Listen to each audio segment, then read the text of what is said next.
তাই না? কি হয়েছে তোর? তখন পরি হুরাইরা বুঝতে পারে এই মেয়েটির নামও হুরাইরা। মেয়েটির নাম যেমন হুরাইরা, মেয়েটি দেখতেও তেমন হুরের মতো সুন্দর। এক ঝলকে যে কেউ মেয়েটির প্রেমে পড়ে যেতে পারে। মেয়েটির বান্ধবীরা হুরাইরাকে ধরে নিয়ে বাড়িতে নিতে চেয়েছিল, তবে হুরাইরার মুখ দিয়ে তখন রক্ত আসছে দেখে তারা হুরাইরার বাড়িতে ফোন দেয় এবং হুরাইরাকে নিয়ে হাসপাতালে যায়। হুরাইরার বাড়ির লোকজনও হাসপাতালে চলে আসে। হুরাইরার টেস্ট করে ডাক্তার জানায় হুরাইরার ব্লাড ক্যান্সারে আক্রান্ত। কথাটি শোনার সাথে সাথে হুরাইরার মা কাঁদতে লাগলেন। পরি হুরাইরা সব দেখছিল। তখনই তার মাথায় একটা বুদ্ধি চাপলো। সে মানবিক হুরাইরার দেহে প্রবেশ করবে। এতে করে একটি মা তার মেয়েকে ফিরে পাবে, আর এই মানবিক হুরাইরার মাধ্যমে সেও তার ভালোবাসার মানুষটাকে ফিরে পাবে। এই চিন্তা ভাবনা থেকেই পরি হুরাইরার মানবিক হুরাইরার দেহে প্রবেশ করে। এরপর সে মাকে তার টেস্ট করানোর জন্য আবারও বলে। হুরাইরার কথা অনুযায়ী আবারও তার ব্লাড টেস্ট করা হয়। রিপোর্ট দেখে ডাক্তারেরাও রীতিমতো অবাক। হুরাইরার রক্ত একদম পরিষ্কার, রক্তে ক্যান্সারের কোনো অস্তিত্বই নেই। এরপর হুরাইরার মায়ের সাথে বাড়িতে চলে আসে। সেই থেকে পরি হুরাইরা মানবিক হুরাইরা রূপে দুনিয়ায় বসবাস করে। এরপরে শান্তর সাথে ধাক্কা লাগা, ফোন নাম্বার আদান প্রদান, শুরু হয় প্রেম। জানালার পাশে বসে নিজের অতীতের কথাগুলো ভাবছিল হুরাইরা। হঠাৎ করেই তার ফোন বেজে উঠল। শান্ত ফোন করেছে। হুরাইরা ফোন রিসিভ করে বলল, হ্যালো। ওপাশ থেকে শান্ত বলল, এত হেলতে পারবো না, বসে আছি, এটাই ভালো। হুরাইরা শান্তর কথায় হাঁ হাঁ করে হেসে বলল, হেলতে পারবা না, খেলতে তো পারবা। কি খেলবা বলো? আচ্ছা বলো তো, আমি এখন কি খাচ্ছি? তুমি কি খাচ্ছ এটা আমি বুঝবো কিভাবে? মনের টান থাকলে সবই বোঝা যায়। তাই বুঝি। তা বলো দেখি, আমি এখন কি করছি? হুরাইরা চোখ বন্ধ করে বলল, তুমি এই মুহূর্তে কালো টি শার্ট গায়ে দিয়ে খাটের উপর বসে চানাচুর খেতে খেতে আমার সাথে কথা বলছো। হুরাইরার কথায় শান্ত অবাক হয়ে বলল, আমি যা করছি তুমি তো হুবহু বলে দিলে, কি করে সম্ভব? বললাম না মনের মিল থাকলে সম্ভব। তাই বলে হুবহু বলে দেওয়া সম্ভব? এর মধ্যে নিশ্চয়ই কোনো ব্যাপার আছে। আরে হাদারাম, তুমি ব্যাগের মধ্যে থেকে মচমচ করে চানাচুর খাচ্ছ, ওইটা ব্যাগের শব্দ শুনেই বুঝলাম। তুমি তো বললে বসে আছো, তাই এটাও বললাম। আর কালো টি শার্টের কথা আন্দাজে বলেছি, কারণ তুমি তো কালো রঙের জামা পছন্দ করো, তাই। ও আচ্ছা, তাই বলো। তোমার মাথায় বুদ্ধি আছে, এটা মানতেই হবে।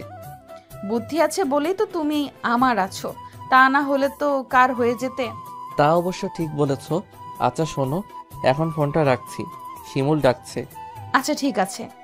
এই বলে হুরাইরা ফোন কেটে দিয়ে নিজের পড়ায় মন দিল।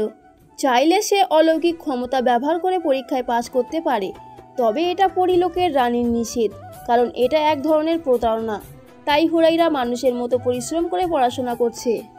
ডাকে শান্ত বাইরে বের হয়ে জিজ্ঞেস করলো, কি রে, বাইরে থেকে ডাকছিস কেন? ঘরে আয়। না, ঘরে আসবো না। বলছি, তোর কি এখন কোনো কাজ আছে? না, কাজ তো নেই। কেন বলতো? আসলে বাড়িতে ভালো লাগছিল না তো, তাই তোর কাছে এলাম। দুজন মিলে একটু ঘুরে আসতাম। না রে, এখন বের হতে ভালো লাগছে না। তার চেয়ে বরং তুই ঘরে আয়, দুজনে ক্যারাম খেলি। সেটা অবশ্য মন্দ বলিসনি, চল তাহলে। এরপর শান্ত ঘরে গিয়ে ক্যারাম বোর্ড সেট করে ঘরে দুজনে মিলে খেলতে শুরু করলো। ক্যারাম খেলা শান্তর খুবই প্রিয়, তাই সে নিজেও একটা ক্যারাম কিনে নিয়েছে। সময় পেলেই বন্ধুরা সবাই শান্তর বাড়িতে এসে একসাথে আড্ডা দেয় আর ক্যারাম খেলে। শান্ত আর শিমুল মিলে ক্যারাম খেলছে আর গল্প করছে। শিমুল যে এসেছে শান্তর মা সেটা খেয়াল করেনি, তিনি রান্নাঘরে ছিলেন। শান্তদের ঘরটা অনেক বড়, তাদের রান্নাঘর হচ্ছে ঘরের পশ্চিম প্রান্তের শেষের দিকে, তাই বাইরের কথাবার্তা রান্নাঘর থেকে শোনা যায় না। শান্তর মা পায়েস রান্না করছিলেন, সেটা নিয়ে এসে দেখলেন শিমুল শান্তর সাথে ক্যারাম খেলছে আর গল্প করছে। শিমুলকে দেখে তিনি জিজ্ঞেস করলেন, আরে শিমুল, তুমি কখন এলে? শান্তর মায়ের দিকে তাকিয়ে সালাম দিয়ে বলল, খালা, এই তো এইমাত্র এলাম। বাড়িতে একা সময় কাটছিল না, তাই ভাবলাম শান্তর সাথে একটু গল্পগুজব করে আসি। ভালো করেছো। আর তিনি পায়েসটির বাটি শিমুলের দিকে এগিয়ে দিয়ে বললেন, তুমি এটা খাও, আমি শান্তর জন্য আরেক বাটি পায়েস নিয়ে আসছি। তিনি রান্নাঘরে গিয়ে শান্তর জন্যও এক বাটি পায়েস নিয়ে এলেন। এই খেতে খেতে গল্প করছে। শিমুল শান্তর সাথে খেলায় কখনো পেরে ওঠে না, আজও খেলায় শান্ত এগিয়ে। হুরাইরা পড়ার টেবিলে বসে পড়ছিল। এমন সময় তার ছোট বোন সুরাইয়া চিৎকার করতে করতে তার রুম থেকে বাইরে বেরিয়ে এলো। সুরাইয়ার চিৎকার শুনে তার মা রান্নাঘর থেকে দৌড়ে বেরিয়ে এলেন। হুরাইরাও বই গুছিয়ে দৌড়ে গেল কি হয়েছে দেখার জন্য। সুরাইয়ার চোখে মুখে আতঙ্কের ছাপ, হাত পা তার কাঁপছে। সুরাইয়ার মা জিজ্ঞেস করলেন, কি রে, কি হয়েছে? এত হাঁপাচ্ছিস কেন? আর তোকে এত ভীতু দেখাচ্ছে কেন? প্রশ্নের জবাবে সুরাইয়া কিছুই বলতে পারল না, সে শুধু হাঁপাচ্ছে। হুরাইরা বুঝতে পারল নিশ্চয়ই সুরাইয়া ভয়ানক কিছু একটা দেখেছে। পর সুরাইয়ার হাত ধরে নিয়ে তাকে একটা চেয়ারে বসালো। সুরাইয়ার মাথায় হাত রেখে মনে মনে কিছু একটা বলল। সাথে সাথে সুরাইয়া শান্ত হতে শুরু করলো। সুরাইয়ার মা অবশ্য বিষয়টা খেয়াল করেনি। এরপর হুরাইরা সুরাইয়াকে জিজ্ঞেস করলো, এবার বলতো কি হয়েছে? কি দেখে এত ভয় পেয়েছিস? হুরাইরার দিকে তাকিয়ে তখন বলতে শুরু করলো, আমি পড়া টেবিলে বসে পড়ছিলাম। রুমের ভিতরটা প্রচন্ড গরম থাকায় আমি জানালা খোলা রেখেছিলাম। হঠাৎ করে দেখলাম জানালার মধ্যে অদ্ভুত কিছু একটা, মানুষের আকৃতির মতোই ছিল, একদম ধবধবে সাদা। জানালায় এসে উড়ে বসে আবারও উড়ে চলে গেল। তা শুনে তাদের মা চিন্তায় পড়ে গেল, কি ছিল ওইটা। তবে সুরাইয়াকে অভয় দিয়ে বলল, পাগল মেয়ে, এইটা নিয়ে এত চিন্তা? হয়তো কোনো বাদর হবে, এটা নিয়ে এত ভয় পাবার কি আছে? তাই সুরাইয়াও কিছু অভয় পেল। এরপর সবাই সবার রুমে চলে গেল। সুরাইয়ার মাও রান্নাঘরে গিয়ে রান্নার কাজে লেগে গেলেন। হুরাইরা নিজের রুমে গিয়ে ভাবতে লাগলো। মনে মনে কথাগুলো ভাবতে লাগলো হুরাইরা। সুরাইয়ের রুমে কি তাহলে পরি বিলকিস এসেছিল? হলেও হতে পারে, কারণ সে আগে সুরাইয়ার রুমে থাকতো। তখন মাঝে মধ্যে বিলকিস এসে তার সাথে দেখা করে যেত। পরিলোকের দুজনেই ছিল ঘনিষ্ঠ বান্ধবী। না, এইভাবে হবে না। আজ রাতেই বিলকিসের সাথে দেখা করতে হবে, কারণ ওইটা যদি বিলকিস হয়ে থাকে তবে সে আমার সাথে দেখা করতে আবারও আসতে পারে। তাই তাকে জানিয়ে দিতে হবে যে আমি ওই রুমে থাকি না। এরপর সে আবারও বই হাতে নিয়ে পড়তে লাগলো। সামনেই পরীক্ষা, যেভাবেই হোক পরীক্ষায় তাকে ভালো ফলাফল করতেই হবে, নিজের জন্য নয়, মানবিক হুরাইরার জন্য। তাই সে মন দিয়ে রাত জেগে পড়ালেখা করে। হুরাইরা পড়ার টেবিলে বসে পড়ছে, ওদিকে তাদের মা রান্নাঘরে রান্না করছেন। সুরাইয়ার কথা ভেবে হুরাইরার পড়ায় মন বসাতে পারছে না। সুরাইয়ার কথা যদি সত্যি হয়ে থাকে তাহলে ওইটা কে ছিল? সুরাইয়ার জানালায় যদি বিলকিস এসেও থাকে, কেন এসেছিল? আমার সাথে দেখা করতে, নাকি রানী পরী কোনো খবর পাঠিয়েছিলেন? হুরাইরার ঘর একদম নীরব নিস্তব্ধ। ঘর এতটাই শব্দহীন হয়ে গেছে যে ঘড়ির কাঁটার টিকটিক শব্দও শোনা যাচ্ছে। হঠাৎ করেই মা ডাক দিলেন, হুরাইরা, এই হুরাইরা, খেতে আয়। হুরাইরা আর ঘড়ির দিকে তাকালো। কখন যে 9:30 বেজে গেছে হুরাইরা বুঝতেই পারেনি। বই খাতা গুছিয়ে খাবার টেবিলে গেল। সুরাইয়াও খাবার খেতে এসেছে। তাকে দেখে এখন আর আতঙ্কিত মনে হচ্ছে না। তার মনে হচ্ছে সে মায়ের কথা মেনে নিয়েছে। ওইটা বানর ছিল, কিন্তু ওইটা যে বানর নয় এটা হুরাইরা নিশ্চিত, কারণ তারা থাকে 7 তলার উপরে। এখানে যতগুলো গাছ আছে সবগুলোর উচ্চতা সর্বোচ্চ 4 তলা পর্যন্ত। এই 7 তলায় জানলার বানর আসা এবং মুহূর্তে লাফ দিয়ে চলে যাওয়া সম্ভব নয়। তাছাড়া হুরাইরা 7 মাস ধরে সুরাইয়াদের পরিবারে আছে, এখনো পর্যন্ত সে কোনো বাঁদর দেখেনি। তাই বাঁদর হতেই পারে না। প্লেটের ভাত নাড়তে নাড়তে হুরাইয়া কথাগুলো ভাবতে লাগলো। কিরে, প্লেটে ভাত নিয়ে এত কি ভাবছিস? মায়ের কথায় খানিকটা কেঁপে উঠল হুরাইরা। কল্পনা ছেড়ে বাস্তবে ফিরে এলো। এরপর বলল, হুরাইরা থেমে গেল, কি বলবে কিছুই বুঝতে পারছে না। মা তখন বললেন, কি ভাবছিলি? না, কিছু না, বাদ দাও তো এইসব কথা। প্লেটের তরকারি দাও, বড্ড খিদে পেয়েছে। প্লেটে তো সে কখন তরকারি দিয়েছি, চেয়ে দেখ তো নিচের দিকে। সে কখন থেকে কি ভেবে যাচ্ছিস? হুরাইরা আর কিছু না বলে নিচের দিকে তাকিয়ে খাওয়া শুরু করলো। পৃথিবীর খাবারগুলো হুরাইরার খুব ভালো লাগে, যদিও প্রথম দিকে তার কেমন একটা লাগতো, কিন্তু এখন যেন এগুলোই তার কাছে সেরা খাবার। পরিলোকের সুস্বাদু ফলমূল এগুলোর কাছে যেন কিছুই না। কেরাম খেলায় শান্তর কাছে হেরে যাওয়ার পর শিমুল বলল, তোর খেলায় জাদু আছে রে শান্ত। এই খেলায় আজ পর্যন্ত তোর সাথে পেরে উঠলাম না। তুই যে খেলাতে মন দিস সেই খেলাতেই পাক্কা হয়ে উঠিস। শিমুলের কথায় শান্ত হেসে বলল, সব কিছুতেই বাড়িয়ে বলা তোর অভ্যাস। বাড়িয়ে বলছি না, যা সত্যি তাই বললাম। আচ্ছা বাদ দে এসব কথা, অনেক রাত হয়ে গেছে, আমি যাই। যাই মানে? এখানে খাওয়া দাওয়া করে তারপরে যাবি? না রে, খেতে ভালো লাগছে না, বাড়িতে গিয়ে ঘুমিয়ে পড়বো।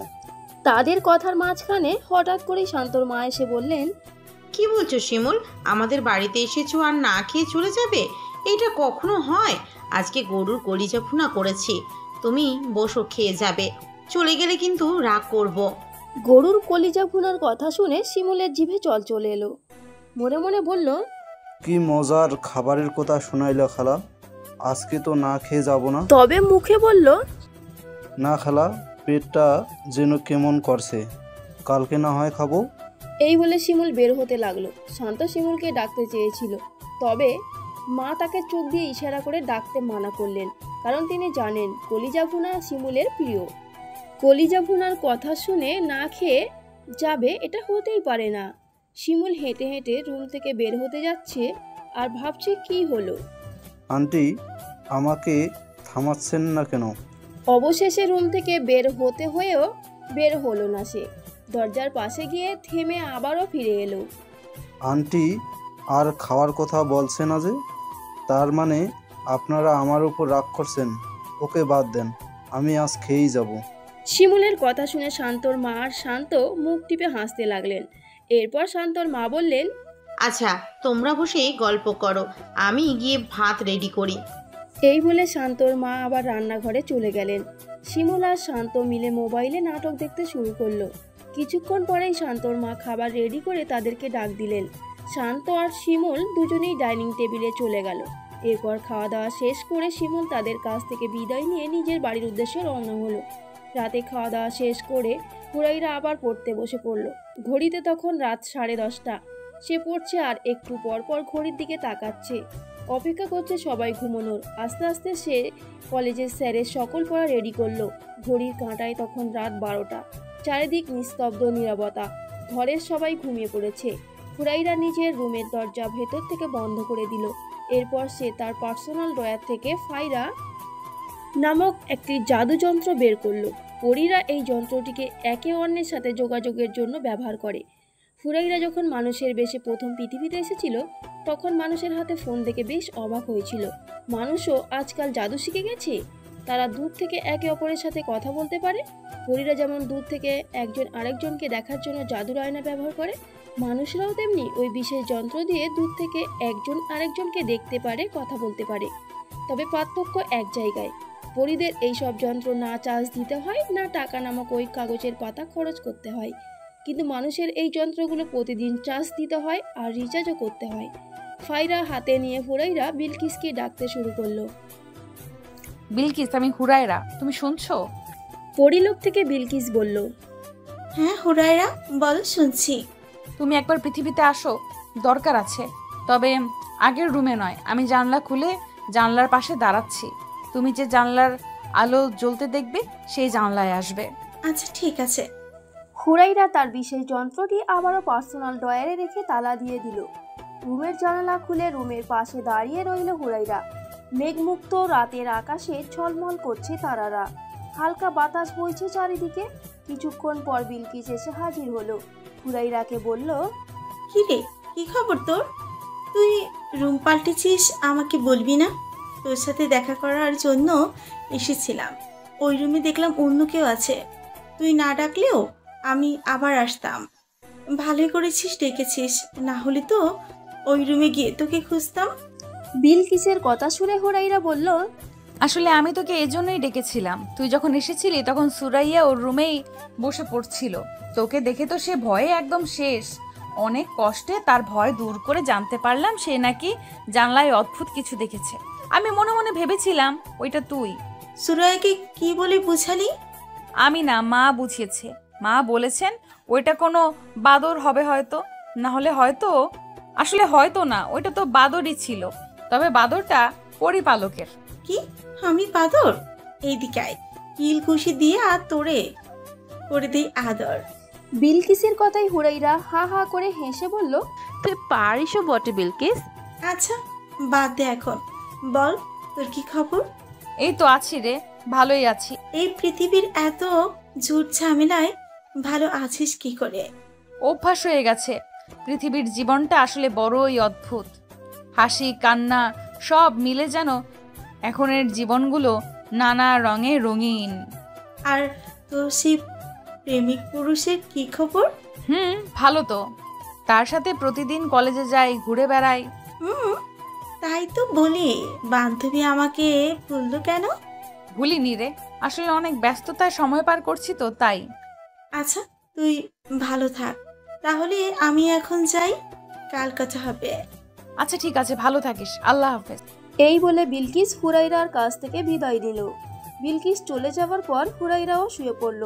শুয়ে শুয়ে ভাবল, যাক এবার নিশ্চিন্তিত হওয়া গেল। ঘড়ির কাঁটায় রাত 12:30। বিছানায় শুয়ে এপাশ ওপাশ করছে শান্ত। কিছুতেই ঘুম আসছে না তার। ফোনটা হাতে নিয়ে হুরাইরাকে ফোন দিল। কিছুক্ষণ কল হওয়ার পর ফোন ধরল হুরাইরা।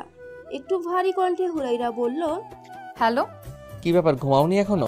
এই তো ঘুমোতেই যাচ্ছিলাম। ও তাহলে তো মনে হয় বিরক্ত করলাম। না মোটেও না, তোমার জন্য আমি সব ছেড়েছি। তোমার সাথে কথা বলার জন্য সারাক্ষণ মন ছটফট করে। তোমার কাছে যাওয়ার জন্য মনের ভেতর উথাল পাথাল ঢেউ খেলে। তাই তোমার ফোনে বিরক্ত হওয়ার প্রশ্নই ওঠে না। আচ্ছা দাঁড়াও, তুমি আমার জন্য সব ছেড়েছো, এই কথার মানে বুঝলাম না। শান্তর এই প্রশ্ন শুনে হুরাইরা কি বলবে চিন্তায় পড়ে গেল। এরপর কথা ঘুরিয়ে বলল, ও এই কথা। আরে আমি বলছি তোমার জন্য আমি পড়ালেখা ছেড়ে দিয়েছি। কলেজে ঠিকমতো ক্লাস করি না, সেটাই বললাম। ও আচ্ছা তাই বলো। রাতে খাওয়া দাওয়া করেছো? তুমি খেয়েছো তো? খেয়েছি। কি দিয়ে খেলে? এই তো গরুর কলিজা ভুনা, ফিশ ঝাল ফ্রাই আর ডাল। ইস, এত মজার খাবারের নাম শুনে তো জিভে জল এলো। তাই নাকি? তাহলে কাল চলে আসো, খেয়ে যাবে। যাবো কেন, তুমি নিচে আসবা। হুরাইরার কথায় শান্ত হেসে বলল, তোমার সাথে কথাই পারা যাবে না। অনেক পারছো, আর পারতে হবে না, এখন ঘুমাও, আল্লাহ হাফেজ। এই বলে হুরাইরা ফোন রেখে দিল। শান্ত বালিশে মাথা লাগিয়ে ঘুমিয়ে পড়ল। সকালে যখন শান্তর ঘুম ভাঙলো তখন ঘড়িতে বাজে 8:30। তাড়াতাড়ি করে বিছানা থেকে নেমে ফ্রেশ হয়ে সামান্য নাস্তা করেই ব্যাগ কাঁধে নিয়ে বেরিয়ে পড়ল সে। কলেজে গিয়ে দেখলো ক্লাস শুরু হয়ে গেছে। পকেট থেকে মোবাইল বের করেছিল সময় দেখার জন্য। দেখতে পেল হুরাইরা তাকে 5 বার কল করেছে। ফোন সাইলেন্ট থাকায় সে টের পায়নি। নিজের মনে মনে শান্ত বলল, তার মানে হুরাইরা এখানে দাঁড়িয়ে থেকে আমাকে কল দিয়ে না পেয়ে ক্লাসে চলে গেছে। এরপর শান্ত আস্তে আস্তে কলেজের ভেতরে গেল। ক্লাসের একদম পেছনের দরজা দিয়ে ঢুকে নীরবে বসে পড়ল। বাংলা স্যার লেকচার দিচ্ছেন তো দিচ্ছেন। শান্ত মনে মনে বলল, ওই মিয়া, তোমার লেকচার শেষ করেন জলদি, আর ভালো লাগছে না। প্রায় আধ ঘন্টা বাংলা স্যার লেকচার দিয়ে ক্লাস থেকে বেরিয়ে গেলেন। স্যার চলে যাওয়ার পরেই শান্ত সামনের বেঞ্চের দিকে হেঁটে গেল। হুরাইরা তখন সামনের বেঞ্চেই বসেছিল। শান্তকে দেখেই মুখ ভেঙচি দিয়ে ক্লাস থেকে বের হয়ে গেল। শান্ত হুরাইরার পেছন পেছন হাঁটতে লাগলো। হুরাইরা একবারও পেছনে ফিরে তাকালো না। কলেজের মাঠে যাওয়ার পর শান্ত হুরাইরাকে ডাক দিল, হুরাইরা শুনছো, দাঁড়াও। শান্ত ডাক শুনে হুরাইরা আরো স্পিডে হাঁটতে লাগলো। শান্ত কিছুতেই হুরাইরার নাগাল পাচ্ছে না। উপরান্ত না দেখে শান্ত দৌড়ে হুরাইরার কাছে গিয়ে পৌঁছালো। চারিদিকটা বেশ নিরিবিলি, দুজনেই হাঁটছে। শান্ত হাঁটতে হাঁটতে বলল, কি ব্যাপার, তুমি এইরকম করছো কেন? তোমাকে এত ফোন দিলাম, একটাও ধরলে না। তুমি জানো আমি কতক্ষণ তোমার জন্য অপেক্ষা করেছি। আসলে ফোনটা সাইলেন্ট ছিল তো, তাই তোমার কল বুঝতে পারিনি। আর এমন হবে না, এই কান ধরছি। কানে ধরলে হবে না। তাহলে কি করতে হবে? আমাকে জড়িয়ে ধরতে হবে। এই রাস্তায় তোমাকে কিভাবে জড়িয়ে ধরবো? তা আমি জানি না। জড়িয়ে ধরবে কিনা বলো। যদি জড়িয়ে না ধরো তবে আমি গেলাম। এই বলে হুরাইরা আবার হাঁটা শুরু করলো। শান্ত চারিদিকে একটু ভালো করে তাকিয়ে দেখলো আশেপাশে কেউ নেই। এরপর দৌড়ে গিয়ে হুরাইরাকে জড়িয়ে ধরলো সে। শান্ত দেহের উষ্ণ ছোঁয়ায় হুরাইরা পুরো শরীর যেন জুড়িয়ে গেল। পৃথিবীর বুকের সবচেয়ে সুখের জায়গা যেন প্রিয়জনের বুক। সবচেয়ে সুখের মুহূর্ত যেন প্রিয়জনের সাথে কাটানো মুহূর্ত। এর চেয়ে সুখের কিছু আছে? শান্ত হুরাইরাকে একটু সময় বুকের সাথে জড়িয়ে ধরেই আবার ছেড়ে দিল। হুরাইরা বলল, কি ব্যাপার, ছাড়লে কেন? আর একটু সময় এভাবে জড়িয়ে ধরে রাখলে কি এমন হতো? তোমার বুকে যে এত সুখ আগে জানতাম না। এটা রাস্তা, আমাদের বাড়ি নয়। হঠাৎ কেউ যদি দেখে কি ভাববে বলো তো? কি আর ভাববে? ভাববে দুইটা পাখি প্রেম করছে। তোমাকে বলেছে, লোকে ভাববে কোনো খারাপ বাবা মায়ের খারাপ ছেলে মেয়েরা রাস্তায় নোংরামি করছে। যা ভাববে ভাবুক, ওই সবে আমি পরোয়া করি না। আমার কি ইচ্ছে করছে জানো? কি?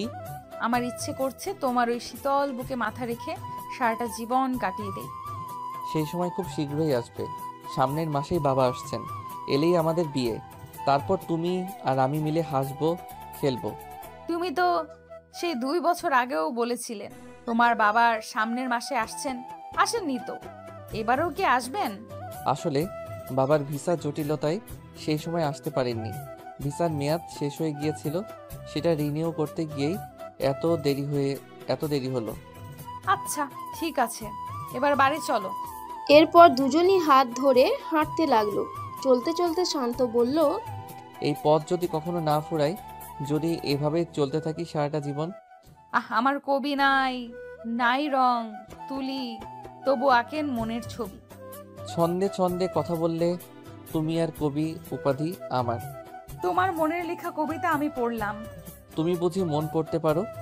মনের সাথে যদি মনের মিল থাকে, তবে চোখের সাথে যদি চোখের মিল থাকে, তবে মনের কথা চোখের ভাষা নিমেষেই পড়া যায়, বুঝে নেওয়া যায়। একটি গান শুনেছিলাম জানো তো, চোখ যেমনের কথা বলে, চোখে চোখ রাখা শুধু চাই, চোখের ভাষা বুঝতে হলে চোখের মতো চোখ থাকা চাই। বাবা, আমার শিল্পী, আমার কবি, আমার প্রেমিক, আমার নায়ের মাঝি, আমার মনের সিংহাসনের রাজা, কি গান শোনালে! কি বললে? তোমার নায়ের মাঝি? একটা গান মনে পড়ে গেল। কি? আমার জীবন নাইরে বন্ধু, তুমি প্রাণের মাঝি, যেইখানে লইয়া যাইবা যাইতে আমি রাজি, ইহকালের নদী বাইয়া পরকালের নদী, সত্যি বন্ধু যাব আমি, লইয়া যাব জটি। সত্যিই যাবে? যাবো তো। আচ্ছা, আমি যদি সত্যি সত্যি পরি হয়ে যাই আর তোমায় পরলোকে নিয়ে যাই? হুরাইরার কথায় শান্ত বড় বড় চোখে তাকালো হুরাইরার দিকে। হুরাইরা বুঝতে পারলো শান্ত তার কথায় রাগ করেছে, তাই সে তাড়াতাড়ি করে বলল, আরে বাবা, রেগে যাচ্ছ কেন? আমি তো ফান করে বললাম। এরকম মজা আমার সাথে আর কখনো করবে না। আচ্ছা বাবা, করবো না, এই আমি কান ধরলাম। আচ্ছা হয়েছে, আর কান ধরতে হবে না, এবার চলো। কিছু দূর হাঁটার পর শান্ত হুরাইরাকে গাড়িতে তুলে দিয়ে নিজের বাড়ির উদ্দেশ্যে রওনা হলো। ঘড়িতে তখন রাত 8টা। শিমুল বাজার থেকে বাড়ি ফিরছিল। শিমুল খুবই সাহসী ছেলে, তবে শান্তর সাথে ঘটে যাওয়া ঘটনার পর থেকেই সে একা পথ চলতে কিছুটা ভয় পায়। আজকে সে বাড়ি ফেরার পথে হঠাৎ রাতুলের ফোন পেয়ে রাতুলের বাড়ির উদ্দেশ্যে রওনা হলো। রাতুল হিন্দু, আর সে যেখানে থাকে সেটা হচ্ছে হিন্দু পল্লী। হিন্দু কেউ মারা গেলে শ্মশানে এনে পোড়ানো হয়। রাতুলের বাড়িতে যেতে এই শ্মশানের পাশ দিয়েই যেতে হয়।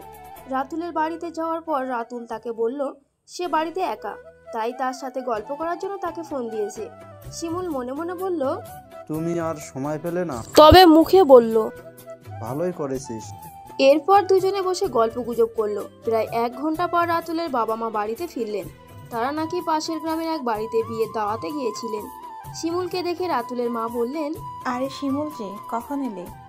এই তো আন্টি, ঘন্টাখানেক হবে। রাতুলের নাকি ভালো লাগছিল না, তাই আমাকে ফোন দিল। ভালো লাগছিল না নয়, সে আসলে ভয় পাচ্ছিল। আমাদের বাড়ির উত্তরে ওই শ্মশানটা তো বেশি ভালো নয়। শ্মশানের পূর্ব দিকে তেঁতুল গাছে অনেকেই নাকি রাতের বেলা ভয়ঙ্কর কিছু দেখেছে। রাতুলের মায়ের কথা শুনে তো শিমুলের প্রাণ চাই অবস্থা। সে এখন বাড়ি ফিরবে কি করে? রাতুলের মা শিমুলের মুখের দিকে তাকিয়ে বললেন, কি ভয় করছে? আরে না আন্টি, ভয় কিসের? আমি ওসবে ভয় পাই না। রাতুলের মা রাতুলের দিকে তাকিয়ে বললেন, দেখ সে কত সাহসী, তুই তো রাতে ঘর থেকে বের হোস না। কি বলছেন আন্টি? রাতুল তো এত ভীতু ছিল না। ভীতু ছিল না মানে? সে তো সব সময় ভীতু। এখনো রাতের বেলা হিসু পাইলে বাইরে বাথরুমে তো দূরের কথা, উঠে যায় না ভয়ে, বারান্দায় দাঁড়িয়ে খালাস। মায়ের কথা শুনে রাতুল বলল, তুমি কি শুরু করলে বলো তো? শিমুলের কাছে এসব কথা বলার কি দরকার? দরকার আছে, তুই যা ভীতু সেটা সে জানবে না। শিমুল হাসতে হাসতে বলল, থাক আন্টি, আর বলার প্রয়োজন নেই। বেচার এমনিতেই খুব লজ্জা পাচ্ছে। আমি তাহলে আজ আসি। যেতে পারবে তো বাবা? শিমুল মনে মনে বলল, ভয় তো হচ্ছে, তবে তোমাদের যদি বলি তবে ভাববে আমি ভীতু। তাই সে বলল, আরে আন্টি, যেতে পারবো, আপনি চিন্তা করবেন না। এই বলে শিমুল রাতুলদের বাড়ি থেকে বেরিয়ে পড়ল। ঘড়ির কাঁটায় তখন রাত 10টা। নীরব জনশূন্য রাস্তা দিয়ে হেঁটে চলেছে শিমুল। বড় বড় গাছ ঘেরা শ্মশানের মধ্য দিয়ে হেঁটে চলেছে শিমুল। এই শ্মশানের কারণে রাত 10টার পর এদিকে তেমন একটা লোকজন আসে না, কারণ এই শ্মশানের পূর্ব দিকে রয়েছে বৃহৎ আকৃতির এক তেঁতুল গাছ। বেশ কয়েক বছর আগে এই হিন্দু পল্লী এক মেয়ে গোপন ভিডিও ধারণ করে কারা জানি অনলাইনে ভাইরাল করে দেয়। লজ্জায় অপমানে মেয়েটিও ওই তেঁতুল গাছের গলায় ফাঁস দিয়ে আত্মহত্যা করে। এর মাসখান পর থেকেই নাকি গভীর রাতে ওই গাছ থেকে কান্নার শব্দ ভেসে আসতে শোনা যায়। তাছাড়া ওই শ্মশানে অনেকে নাকি অদ্ভুত সব ঘটনার সম্মুখীন হয়। নিকষ কালো আঁধার রাতে একা হেঁটে চলেছে শিমুল। জন মানবহীন চারিদিক, মনে মনে বলছে, কেন যে রাতুলের ফোন পেয়ে তার বাড়িতে এসেছিলাম। কথাগুলো ভাবছিল আর হাঁটছিল সে। হঠাৎ করেই যেন একটি কান্নার শব্দ তার কানে আসলো। ভয়ে শিউরে উঠল শিমুল। তবে কি না, আর ভাবতে পারছে না সে। জোরে জোরে পা চালিয়ে হাঁটতে লাগলো শিমুল। হঠাৎ করেই তার চোখ গেল তেঁতুল গাছের দিকে। সে যা দেখলো সেটা দেখার জন্য মোটেও প্রস্তুত ছিল না। তেঁতুল গাছের উঁচু একটি ডালে কালো কাপড়ে মোড়া দিয়ে বসে আছে কেউ। এটা দেখার পর শিমুলের 2 পা যেন শীতল হতে শুরু করলো। হঠাৎ করেই সেই কালো অবয়বটি যেন অদৃশ্য হয়ে গেল। শিমুল তখনও সেখানে দাঁড়িয়ে আছে, তার পা যেন সামনে এগোচ্ছেই না। কিছুক্ষণ ঠায় দাঁড়িয়ে থাকার পর শিমুল আবার বাড়ির দিকে হাঁটা শুরু করতে যাবে, ঠিক তখনই পাশের ঝোপঝাড় যেন একটু নড়ে চড়ে উঠল। শিমুল না দাঁড়িয়ে হাঁটতে থাকলো। এই অভিশপ্ত পরিবেশ থেকে তাকে বের হতেই হবে। কোনো দিকে না তাকিয়ে সোজা হাঁটতে লাগলো শিমুল। হঠাৎ করেই কালো কাপড়ে মোড়া ওই জিনিসটি শ্মশানের পাশে একটি বড় গাছ থেকে শিমুলের সামনে এসে পড়ল। বিদঘুটে কালো মুখ, বিড়ালের মতো 2 চোখ, মাথা ভর্তি জট লাগানো নোংরা চুল। শিমুলের দিকে হিংস্র দৃষ্টিতে তাকিয়ে আছে সেটি। শিমুল উল্টো পথে প্রাণপণে দৌড় দিল।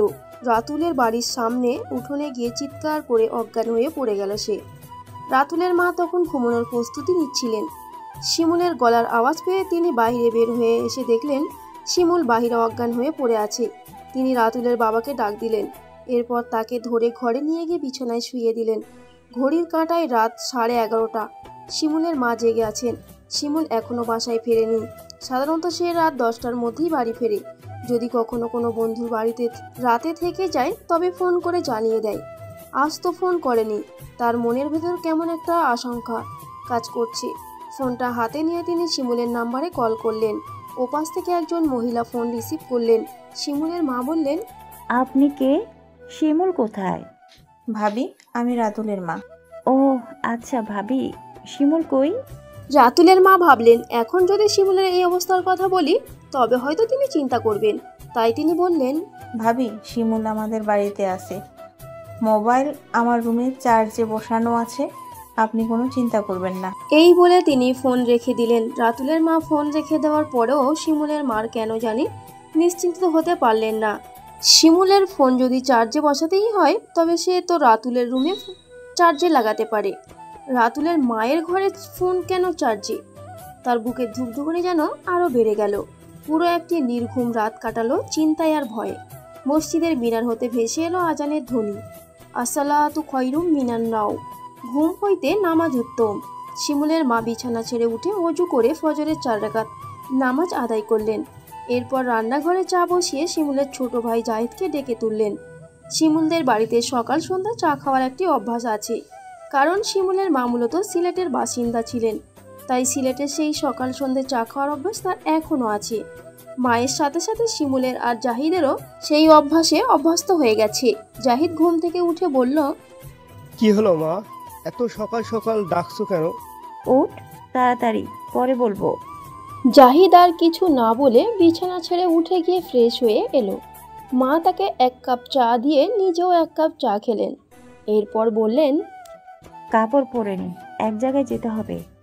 এই সকালবেলায় কোথায় যাবে? এত প্রশ্ন করিস না তো, তাড়াতাড়ি তৈরি হয়ে নে। মায়ের কথায় জাহিদ শার্ট প্যান্ট পরে নিয়ে মায়ের সাথে বের হলো। মা ছেলে হেঁটে চলেছেন।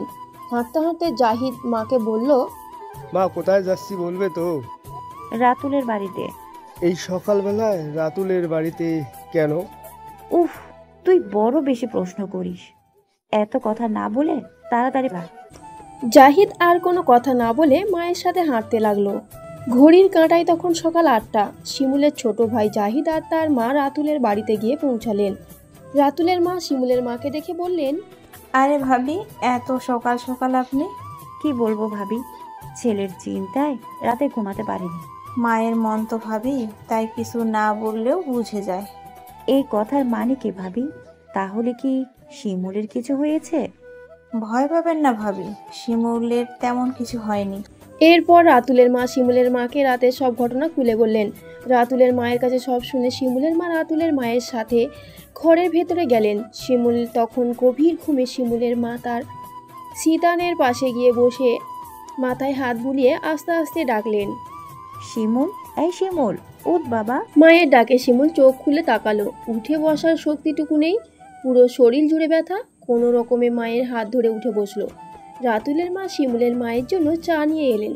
চা খেয়ে শিমুলের মা আর জাহিদ শিমুলকে নিয়ে বাড়ির পথে রওনা হলেন। শান্ত সকালে ঘুম থেকে উঠে ফ্রেশ হয়ে সামান্য একটু নাস্তা করেই কলেজের উদ্দেশ্যে রওনা হলো। কলেজ গেটে নেমে মোবাইলের সময়টা দেখে নিল। ঘড়িতে তখন সকাল 9:15। তার মানে হুরাইরা এখনো আসেনি। 9:30টার দিকে হুরাইরা এসে কলেজ গেটে নেমে দেখলো শান্ত দাঁড়িয়ে আছে। তার কাছে গিয়ে জিজ্ঞেস করলো, তুমি কখন এলে? এসেছি তো 1 ঘন্টা হয়ে গেছে। এসেছো তো মাত্র 15 মিনিট হলো। আমি আসার 15 মিনিট হয়েছে, তুমি জানলে কি করে? আরে হাদারাম, তুমি তো 8টা 8:30টার আগে ঘুম থেকেই ওঠো না, তাহলে 8:30টায় কেমন করে আসবে? তোমার বুদ্ধির সাথে আমি কখনো পেরে উঠবো না। আচ্ছা বাদ দাও এসব কথা, এবার ক্লাসে চলো। দূর, ক্লাসে গিয়ে কি করব? কেন্তম স্যারের বিরক্তিকর ক্লাস ভালো লাগে না। কেন্তম স্যার কে? ব্যাকরণ স্যার হচ্ছেন কেন্তম স্যার। স্যারের নাম তো শাহিদ, তো তুই কেন্তম নাম কোথায় পেলি? দুজনেই গেটের ভেতরে প্রবেশ করে ক্লাসের উদ্দেশ্যে রওনা হলো। হাঁটতে হাঁটতে হুরাইরা বলল, আচ্ছা ক্লাসে চল, যেতে যেতে অন্যান্য স্যারের নামও শুনবো। ও হ্যাঁ, চলো। আচ্ছা এবার বলো, আর কোন স্যারের কি নাম রেখেছো? শান্ত বলতে শুরু করলো, বাংলা স্যার যেদিন হৈমন্তীর পাঠ পড়িয়েছিলেন সেদিন থেকে ওনার নাম হৈমন্তী। ইংরেজি স্যারের নাম দিয়েছি ব্রিটিশ। শান্তর কথা শুনে হুরাইরা হাসতে হাসতে বলল, সব স্যারের তো নাম দিলে, তোমার নামটা কি? আমার নাম তো শান্ত। না, এই নাম না, তুমি এত মানুষের নাম দিলে, নিজের একটি নাম দিলে না। না, দেইনি। আচ্ছা তাহলে আমি দিই, আজ থেকে তোমার নাম পেতনির জামাই। না, পেতনির জামাই বলো না, তুমি তো আমার পরীর জামাই বলো। হুরাইরা শান্তর দিকে তাকিয়ে হেসে বলল, সত্যিকারের পরীকে তো ভালোবাসলে না, মিথ্যা পরীর জামাই হওয়ার এত শখ। তাকে ভালোবাসতাম যদি না সে আমার সাথে ছলনা করত। কথা বলতে বলতে হুরাইরা দাঁড়িয়ে বলল, এমনও তো হতে পারে ওই পরী ভেবেছিল যে সে পরী জানলে তুমি তাকে ভালোবাসবে না, তাই এমন ছলনা করেছে। সেটা অবশ্য ঠিক, ওই পরীকে ভালোবাসলে তো সে আমাকে পরীলোকে নিয়ে তার গোলাম করে রেখে দিত। আচ্ছা বাদ দাও, চলো ক্লাসে চলো, দেরি হয়ে যাচ্ছে। এই বলে হুরাইরা আর শান্ত হেঁটে ক্লাসে গিয়ে প্রবেশ করলো। বাড়িতে ফেরার পর শিমুলের কাঁপুনি দিয়ে জ্বর উঠল। তার মা তাকে বিছানায় শুয়ে দিয়ে ডাক্তার ডাকলেন। ডাক্তার এসে তাকে দেখে কিছু ঔষধ লিখে দিয়ে গেলেন। শিমুলের মা শিমুলকে সামান্য একটু ভাত খাইয়ে ওষুধ খাওয়ালেন। ঔষধ খেয়ে শিমুল ঘুমিয়ে পড়ল। শিমুল ঘুমিয়ে যাওয়ার পর শিমুলের মা রান্নাঘরে গিয়ে দুপুরের রান্নার জন্য রান্না করতে লাগলেন। হঠাৎ পেছন থেকে কেউ যেন সামান্য একটু পানি ছুঁড়ে মারলেও তার দিকে। তিনি ভাবলেন হয়তো শান্তর মা এসেছে, মশকরা করছেন। তাই তিনি রান্নাঘর থেকে বের হয়ে চারিদিকে খুঁজলেন, কিন্তু কাউকেই দেখতে পেলেন না। তাই তিনি ভাবলেন হয়তো মনের ভুল, তাই আবারও রান্নাঘরে গিয়ে রান্না করতে লাগলেন। কিছুক্ষণ পরে কেউ যেন তাকে পেছন থেকে ডাক দিল। সাথে সাথেই তিনি পেছনে তাকালেন, কিন্তু কাউকেই দেখতে পেলেন না। তিনি আবারও রান্নাঘরে রান্না করতে লাগলেন, তবে এখন আর সেরকম কিছু একটা ঘটেনি। তিনি ভাবলেন একা বাড়ি, তার উপর শিমুলের সাথে ঘটে যাওয়া ঘটনা শুনেছেন, তাই হয়তো মনের ভুল, তার এমনটা অনুভব হয়েছে। রান্না বান্না শেষ করে তিনি জোহরের নামাজ আদায় করে নিলেন। জোহরের নামাজ শেষে শিমুলের মা শিমুলের জন্য ভাত নিয়ে গেলেন। শিমুলের রুমে প্রবেশ করে দেখলেন শিমুল পালঙের উপরে ঝিম ধরে বসে আছে। শিমুলের মা শিমুলকে উদ্দেশ্য করে বললেন, কি রে, ঘুম থেকে কখন উঠলি? শিমুল ভারী কণ্ঠে বলল, এইখানে কেন এসেছিস? বের হয়ে যা এই ঘর থেকে। শিমুলের মা অবাক হয়ে শিমুলের কাছে গিয়ে বসে বললেন, রোগে মাথা নষ্ট হয়ে গেল নাকি তোর? মাকে তুই তুকারি করে বলছিস? শিমুল অগ্নি চোখে মায়ের দিকে তাকিয়ে বলল, তোকে বলছি না এখান থেকে চলে যেতে। শিমুলের ব্যবহারে তার মা অবাক হলেন। শিমুল তো কোনোদিন তার সাথে এমন করেনি। আজ কি হলো তার। এরপর তিনি শিমুলের মাথায় হাত বুলিয়ে বললেন, সামান্য খেয়ে নে বাবা, দেখবি ভালো লাগবে। শিমুল রাগ করে এক হাতে তার মায়ের গলা ধরে উপরে তুলে ধরল। মায়ের চিৎকারে জাহিদ দৌড়ে এসে দেখল শিমুল এক হাত দিয়ে তার মাকে উপরে তুলে ধরেছে। জাহিদের চিৎকারে শিমুল মাকে ছেড়ে দিয়েই সাথে সাথেই অজ্ঞান হয়ে গেল। জাহিদ মাকে ধরে রুম থেকে বের হয়ে দরজা লাগিয়ে দিল। জাহিদের চিৎকার শুনে শান্তর মা দৌড়ে তাদের বাড়িতে এসে জাহিদকে জিজ্ঞেস করলেন কি হয়েছে। জাহিদ শান্তর মাকে সব খুলে বলল। ক্লাস শেষে হুরাইরা আর শান্ত গল্প করতে করতে হাঁটছিল। এমন সময় শান্তর মা তাকে কল দিয়ে শিমুলের অসুস্থতার কথা জানালেন। এক মুহূর্তেই যেন শান্তর হাসি মাখা মুখটা মলিন হয়ে গেল। হুরাইরা শান্তর মুখের দিকে তাকিয়ে বলল, কি ব্যাপার, তোমার মুখটা এমন ফ্যাকাশে হয়ে গেল কেন? শান্ত অশ্রু ছলছল চোখে হুরাইরার দিকে তাকিয়ে বলল, আমাকে এখন বাড়ি যেতে হবে, তোমাকে পরে সব বলবো। এই বলেই সে বাড়ির পথে রওনা হলো। শান্ত চলার পথে পেছনে যতক্ষণ শান্তকে দেখা যাচ্ছিল ততক্ষণ এক দৃষ্টিতে তাকিয়ে থাকলো হুরাইরা। শান্তর দৃষ্টির আড়াল হওয়ার পর সেও বাড়ির উদ্দেশ্যে রওনা হলো। বাড়ি ফেরার পর হুরাইরা শান্তকে অনেকবার ফোন দিয়েছিল। কল হয় কিন্তু ফোন কেউ রিসিভ করে না। অনেকবার ফোন দেয়, শুধু ভাবছে কি হলো শান্তর, কেনই বা ফোন পাওয়ার পর সে এমন হয়ে গেল। মনের মধ্যে অনেক অনেক প্রশ্ন তার। শান্ত ফোন না ধরলে এইসব প্রশ্নের জবাব পাওয়া যাবে না। সন্ধ্যার দিকে শান্ত শিমুলদের বাড়িতে গেল। শিমুল তখন তার রুমেই বসে আছে। শান্ত শিমুলের রুমে প্রবেশ করতেই শিমুল বলল, এই কে রে তুই, এই রুমে কেন প্রবেশ করছিস? শিমুলের কথা শুনে শান্ত বলল, এবার তোর উপর পরিভর করলো নাকি? শিমুল শান্তর দিকে রাগান্বিত চোখে তাকিয়ে বিছানা থেকে এক লাফে শান্তর উপর এসে আক্রমণ করতে চাইল। শিমুলের লাফ দেওয়া দেখে শান্ত দৌড়ে রুম থেকে বের হয়ে দরজা বাইরে থেকে বন্ধ করে দিল। শান্ত বুঝতে পারল শিমুলের উপর কোনো অশরীরই ভর করেছে। সে শিমুলের মাকে বলল, খালা, শিমুলের উপর কোনো অশরীরই ভর করছে, সবচেয়ে ভালো হবে জিন সাধক হুজুরকে খবর দিলে। শান্তর মা বললেন, হুজুরের নাম্বার তো হারিয়ে ফেলেছি, তাছাড়া মসজিদের আগের ইমাম সাহেবও নেই, উনি থাকলে না হয় নাম্বারটা পাওয়া যেত। মায়ের কথায় শান্ত যেন ভেঙে পড়ল। শিমুল শুধু তার বন্ধু নয়, তার চেয়েও বেশি কিছু। জানলার পাশে মলিন মুখে বসে আছে হুরাইরা। এমন সময় বিলকিস এসে হাজির হলো। হুরাইরাকে মলিন মুখে বসে থাকতে দেখে বলল, কি রে, এমন মলিন মুখে বসে আছিস যে, কিছু হয়েছে? হুরাইরা বিলকিসকে সব খুলে বলল। বিলকিস হাসতে হাসতে বলল, আসলে তুই মানুষের সাথে থাকতে থাকতে নিজের পরিচয় ভুলে গিয়েছিস। তুই যে পড়ি, তুই চাইলেই তো শান্তর বাড়ির খোঁজ খবর এইখান থেকেই নিতে পারি। বিলকিসের কথাই হুরাইরা বলল, সত্যি তো, আমি তো ভুলেই গেছিলাম আমার পরিচয়। এরপর হুরাইরা তার জাদুর দণ্ডটি বের করে মুখে কিছু পড়তে পড়তে দণ্ডটি নিজের মাথায় ছোঁয়ালো। সাথে সাথেই সে শান্তর বাড়িতে ঘুরতে থাকা সব কিছুই দেখতে পেল। কি রে, কিছু দেখতে পেলি? হুরাইরা বিলকিসের দিকে তাকিয়ে বলল, শান্তর বন্ধু শিমুলের উপর শ্মশানের প্রেতাত্মা ভর করেছে। তার অবস্থা খুবই খারাপ, হয়তো 2-1 দিনের ভেতরেই ওই প্রেতাত্মা শিমুলকে মেরে ফেলবে। কি বলছিস? তাকে তো আমাদের সাহায্য করা উচিত। না, সে মরলে মরুক, তাকে আমি সাহায্য করব না। তার কারণেই অতীতে শান্তর থেকে আমাকে দূরে সরিয়ে দেওয়া হয়েছিল। দেখ হুরাইরা, তুই কিন্তু ভুল করছিস। শিমুলের জায়গায় তুই নিজেকে বসে একটু চিন্তা করে দেখ। আর যদি আমার কিছু হয় তখন কি তুই বসে থাকবি? বন্ধুর বিপদে এগিয়ে আসবে, এটাই স্বাভাবিক। শিমুল আর শান্ত খুবই ভালো বন্ধু, যেন দুইটি দেহ একই প্রাণ। শিমুল যেটা করেছে সেটা তার দায়িত্ব ছিল। সে তোর সাথে শত্রুতা করেনি, বরং তার বন্ধুকে সাহায্য করেছে। বিলকিসের কথায় হুরাইরা কিছুক্ষণ চুপ থেকে কি যেন ভাবল। এরপর সে বলল, তুই হয়তো ঠিকই বলছিস, আমাদের উচিত শিমুলকে সাহায্য করা। চল দুজনেই একবার শিমুলের বাড়ি থেকে ঘুরে আসি। এই বলে হুরাইরা তার রুমের দরজার ভেতর থেকে বন্ধ করে দিয়ে জানলা দিয়ে বেরিয়ে গেল। অনেকদিন পর আকাশে ডানা মেলল হুরাইরা। দুই বান্ধবী উড়ে চলেছে মেঘ ছুঁয়ে।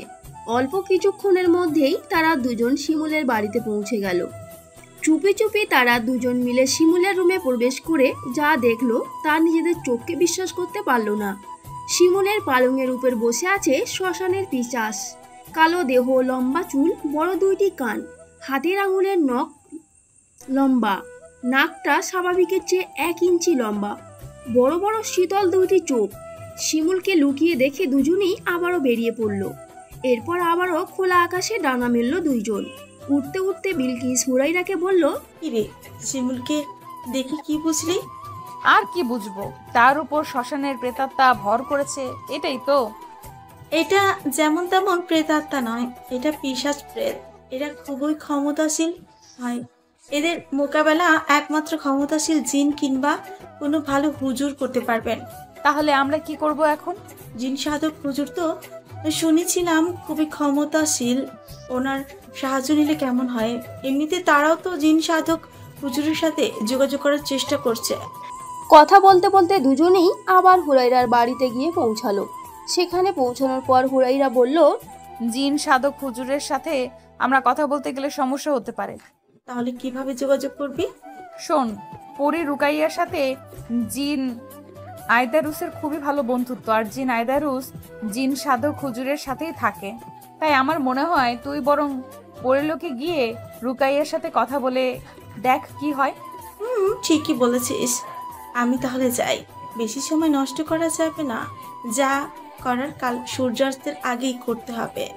এই বলে বিলকিস হুরাইরার কাছ থেকে বিদায় নিয়ে চলে গেল। বিলকিস চলে যাওয়ার পর হুরাইরা গিয়ে তার রুমের দরজা খুলল। হুরাইরার মা হুরাইরাকে বললেন, কি রে, এতক্ষণ দরজা লাগিয়ে কি করছিলি?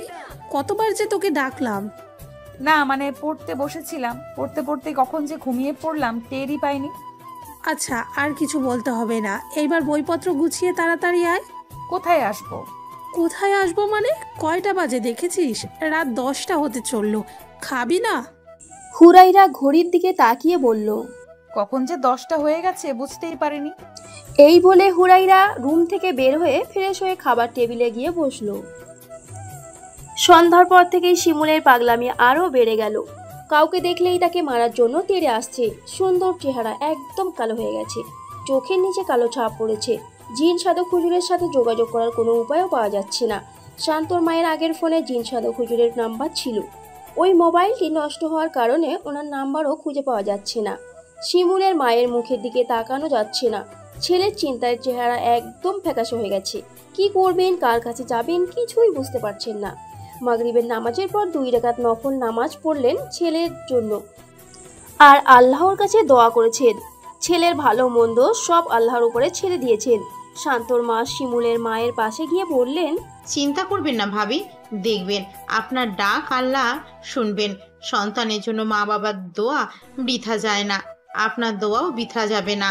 শিমুলের মা শান্তর মায়ের দিকে তাকিয়ে বললেন, আপনার কথাই যেন সত্যি হয় ভাবি। শান্ত শিমুলের রুমের দরজার বাইরে বসে আছে। বসে বসে ভাবছে কি করবে। জিন সাধক হুজুরের নাম্বার তো পাওয়া গেল না, এখন কি করা যায়। তখন তার ফোন বেজে উঠল। হুরাইরা ফোন দিয়েছে। শান্ত ফোন রিসিভ করলো। ওপাশ থেকে হুরাইরা বলল, কি হলো, কি করছো? দুপুরে ফোন পেয়েই চলে গেলে, বিদায়টুকু নেওয়ার প্রয়োজন মনে করলে না? এর জন্য আমি দুঃখিত। আসলে আমার বন্ধুটা খুব অসুস্থ, তার অসুস্থতার খবর পেয়েই দৌড়ে চলে এসেছি। তোমার কাছ থেকে বিদায় নেওয়ার কথা মনে ছিল না। তোমার বন্ধুর কি অবস্থা এখন? ভালো না, সময় সময় তার অবস্থা খারাপ হচ্ছে। কি করবে এখন? আচ্ছা দেখি কি করা যায়। আচ্ছা এখন ফোন রাখি, তোমার সাথে পরে কথা বলবো। আচ্ছা ঠিক আছে। এই বলে শান্ত ফোন রেখে দিল। হুরাইরার কাছ থেকে বিদায় নেওয়ার পর বিলকিস রুকাইয়ার সাথে গিয়ে দেখা করে। শিমুলের ব্যাপারে সব কথা বলল। সব শোনার পর রুকাইয়া বলল, সবই তো বুঝলাম, আমাকে কি করতে হবে বলো। বেশি কিছু না, তুই শুধু আয়দারুসের সাথে আমাদের যোগাযোগ করিয়ে দে। বিলকিসের কথায় রুকাইয়া চোখ বন্ধ করে বলল, আয়দারুস, শুনতে পাচ্ছ তুমি? আমি রুকাইয়া। রুকাইয়ার ডাকে আয়দারুস এসে হাজির হলো। বিলকিসের আগে কখনোই আয়দারুসকে দেখেনি, এই প্রথম দেখল। লম্বা হালকা গড়ন, স্বাভাবিক 2 চোখ, চোখের পাপড়িতে সুরমা দেওয়া, কাঁধ পর্যন্ত লম্বা চুল, সাদা ফর্সা চেহারা, মুখ ভর্তি লম্বা কালো দাড়ি, পরনে সাদা রঙের একটি তোবা। এক দেখায় বিলকিস তাকিয়ে রইল আয়দারুসের দিকে। রুকাইয়া বিলকিসকে বলল, এবার বলো আইদারুসকে কি বলবি? বিলকিস আইদারুসের দিকে তখনও মুগ্ধ চোখে তাকিয়ে আছে, তাই রুকাইয়ার কথা শুনতে পায়নি। রুকাইয়া বিলকিসকে একটু ধাক্কা দিয়ে বলল, কিরে কোথায় হারিয়ে গেলি? কিছু তো বল। রুকাইয়ার ধাক্কা খেয়ে বিলকিস আবারও বাস্তবে ফিরে এলো। এরপর বলল, ও হ্যাঁ, না মানে বলছিলাম। তোর কি হলো বুঝলাম না, কথাগুলো সব খেয়ে ফেলেছিস নাকি?